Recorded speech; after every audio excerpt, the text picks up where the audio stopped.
মুখ্যমন্ত্রী মমতা বন্দ্যোপাধ্যায়ের প্রতিশ্রুতি অনুযায়ী ডিসেম্বর মাসের আগে থেকেই শুরু হয়ে গেল আবাস যোজনা প্রকল্পের কাজ।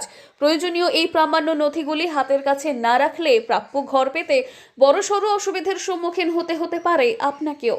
প্রধানমন্ত্রী আবাস যোজনা নিয়ে নানা মতবিরোধের পর মুখ্যমন্ত্রী মমতা বন্দ্যোপাধ্যায়ের প্রতিশ্রুতি অনুযায়ী ডিসেম্বর মাস আসার আগে থেকেই সম্প্রতি প্রশাসনের তরফে জেলায় জেলায় শুরু হয়েছে সার্ভে এবং জিও ট্যাগিং এর কাজ। আছে এখানে আমাদের টোটাল 13টা টিম আছে। 13টা টিম সারা গ্রাম পঞ্চায়েতে আমাদের মৌজা ভিত্তিক এই সার্ভের কাজটা চলছে। আমরা সরকারি কর্মচারীরাই করছি এই সার্ভের কাজটা।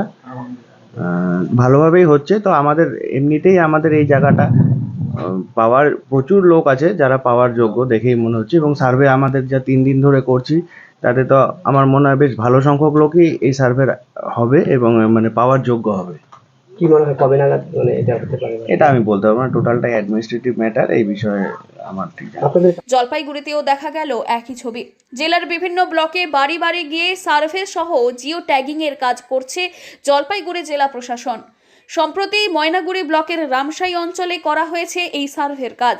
যাদের আগে থেকে উপভোক্তার তালিকায় নাম রয়েছে সেই তালিকার নাম ধরে ধরে প্রত্যেকের বাড়ি বাড়ি যাচ্ছেন সরকারি কর্মকর্তারা। বাস্তবেই তারা ঘর প্রাপক কিনা তাও খতিয়ে দেখা হচ্ছে।